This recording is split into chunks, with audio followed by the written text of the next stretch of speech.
ជំរាបសួរពុកម៉ែបងប្អូនទាំងអស់គ្នាមានដែនស្វាយក្រោយផ្ទះហើយចង់ញ៉ាំជក់ស្វាយភ្លាមៗមិនដឹងធ្វើម៉េចមកនេះខ្ញុំថ្ងៃនេះមានវិធីសាស្ត្រមួយគឺថាយើងមានតែស្វាយពីបេកផ្លែយើងធ្វើជក់ញ៉ាំភ្លាមបានដំបូងអ្នកនរគ្នាបេះស្វាយមកនេះបេះយកអាក្តឹបទូចបានឆ្ងាញ់តែខ្ញុំបេះលាយតែធំដោយសារវានៅជាកោមួយគ្នាអ្នកនរគ្នាបន្ទាប់ពីយើងបេះហើយយើងចិត្តវាចំណិតបែបនេះដុំអញ្ចឹងមក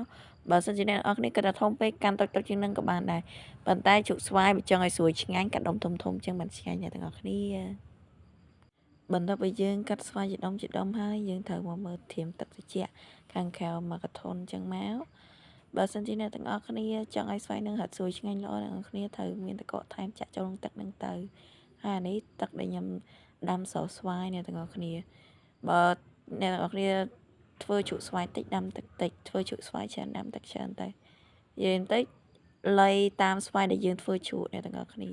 នេះយើងធ្វើច្រើនអាស្វាយមិញខ្ញុំកាត់ដាក់ទាំងអស់ទាំងតូចទាំងធំធ្វើជក់ទាំងអស់ហើយយើងក៏ដាក់ដាំវាចាអ្នកទាំងអស់គ្នានេះវាចិត្តពុះហើយអ្នកទាំងអស់គ្នា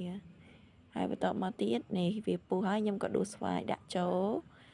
ខ្ញុំអត់ចាប់ដៃទេខ្លាចលាកដៃដួសដាក់បែកចឹងមកដាក់វាចូលទៅមុនដាក់ចូលបងទាំងអស់គ្នាកុំភ្លេចបិទភ្លើងណាកុំបើកភ្លើងចោលបើកភ្លើងចោលលួយសាច់ស្វាយលែងឆ្ងាញ់ហើយដួសវាដាក់ចូលឲ្យអស់ទៅហើយបន្ទាប់មកត្រាំវាចោលទឹកនឹង2នាទីក្នុងទឹកក្តៅដែលកំពុងពុះហ្នឹងអ្នកទាំងអស់គ្នាបន្ទាប់ពីយើងត្រាំវាចោល2នាទីហើយមួយទឹកក្តៅហ្នឹងស្វាយហ្នឹងក៏វាប្រែពណ៌យើងទំជក់ឲ្យដូចទឹកពណ៌វាទំជក់ឲ្យថ្មីអ្នកទាំងអស់គ្នាបន្ទាប់ពីវាប្រែពណ៌ហើយយើងក៏ដួសវាដាក់ចូលទឹកត្រជាក់ដែលយើងត្រៀមហ្នឹងបើអ្នកទាំងអស់គ្នាមានទឹកកកដាក់ចូលក៏បានដែរឲ្យស្វាយហ្នឹងហាត់ស្រួយឆ្ងាញ់ប៉ុន្តែដោយសារខ្ញុំអត់មានទឹកកកអញ្ចឹងខ្ញុំអត់បានដាក់ចូលទេបើសិនជាបងណាមានទឹកកកក៏ដាក់វាលាយចូលគ្នាទៅបងណាក៏អត់មានក៏ធ្វើតាមខ្ញុំក៏បានយើងទៅតាមរបៀបយើងកាត់អីចឹងណាហើយខ្ញុំក៏ដួសវាដាក់ចូលនឹងទៅត្រាំមួយទឹកវានឹងទៅអ្នកទាំងអស់គ្នាត្រាំចោលវាមួយស្ទុះរៀងត្រជាក់សាច់ស្វាយអ្នកទាំងអស់គ្នាត្រាំស្វាយមួយទឹកត្រជាក់ធម្មតាហ្នឹងត្រាំវា2ទៅ3នាទីទៅវាត្រជាក់សាច់ស្វាយបន្ទាប់ពីត្រជាក់សាច់ស្វាយយើងចាក់វាចេញចូលកញ្ឆែងមួយមកបន្ទាប់ពីចាក់ចេញចូលកញ្ឆែងមួយមកក៏ចាក់ចូលកូនកធន់មួយវិញអ្នកទាំងអស់គ្នាចាក់ចូលកូនកធន់មួយវិញហើយក៏ដាក់លាយមួយស្ករសរបស់យើងហ្នឹងស្ករសមួយស្ព្រាតែមួយស្ព្រាកន្លះទៅនិយាយរួមទៅតាមយើងធ្វើតាមស្វាយតិចស្វាយច្រើនបើស្វាយតិចដាក់តាមស្ករតិចស្វាយច្រើនដាក់តាមស្ករច្រើនបន្ទាប់ពីអ្នកទាំងអស់គ្នាបងស្ករវាចូលហើយទុកវាចោល5នាទីឲ្យវាចូលជាតិស្ករមួយស្វាយយើងកុំឲ្យសាច់ស្វាយយើងជូរហើយនេះជាវិធីដែលខ្ញុំធ្វើអ្នកនរគ្នាអត់មានឆ្ងល់ពេលដែលយើងទិញជក់ស្វាយគេយើងផ្អែមឡំដោយសាច់ស្វាយដោយសារគេត្រាំចោលមួយស្ករអ្នកនរគ្នា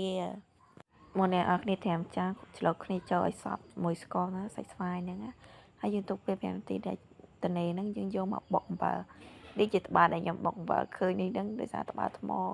គ្រឿងវាជាប់នៅក្នុងអាខុងត្បាល់ហ្នឹងអញ្ចឹងឲ្យដោះវាអត់ចេញណាអ្នកនរគ្នានេះខ្ញុំប្រើអំបិលមួយស្ព្រាហើយស្ករកន្លះស្ព្រាប៊ីចេងចុងស្ព្រាបន្តិចអ្នកទាំងអស់គ្នាចំណែកឯម្ទេសវិញខ្ញុំប្រើតែមួយគ្រាប់ទេកុំឲ្យវាហឹរពេកចេះយើងដាក់តែមួយគ្រាប់បានហើយហឹរតិចបានហើយយើងបុកចូលគ្នាឲ្យម៉ត់ចូលគ្នាទៅអ្នកទាំងអស់គ្នាបើនឹងបុកលៃតាមចំណង់ចិត្តអ្នកទាំងអស់គ្នាចិត្តប្រៃផ្អែមបុកបែបប្រៃផ្អែមចិត្តបុករៀងផ្អែមដាក់ស្ករឲ្យច្រើនទៅខ្ញុំវិញបុកអំបិលនេះរៀងចូលរៀងប្រៃផ្អែមអ្នកទាំងអស់គ្នាដោយសារស្វាយមិញក្លុកគ្រឿងហ្នឹងគឺខ្ញុំអត់តន់ថែមគ្រឿងអីចឹងយើងប្រៃទៅបានប្រៃផ្អែមទៅបានឆ្ងាញ់ចូលមកស្វាយជក់យើងវិញនេះវាកំពុងតែចូលជាតិមួយស្ករហើយវាចេញទឹកហើយយើងក៏ថែមអំបិលមួយចុងស្ព្រាហើយនេះប៊ីចេងខ្ញុំប្រើមួយចុងស្ព្រាតែបន្តិចទេប៊ីចេង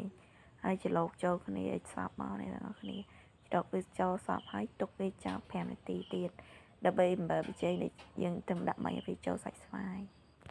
បន្ទាប់ពីយើងចូលជាតិហើយយើងអាចដួសហូបបានភ្លាមអ្នកទាំងអស់គ្នានេះជាស្វាយដែលជក់ហើយចូលជាតិហើយនេះជាអំបិលដែលខ្ញុំបានបុកមិញតោះទៅញ៉ាំទាំងអស់គ្នាអត់គឺសូវច្បាស់ហើយយើងចាំ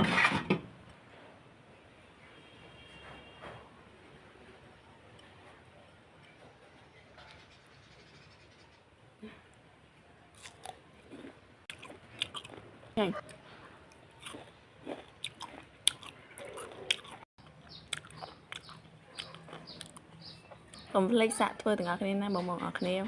បាយបាយជួបគ្នាវីដេអូក្រោយ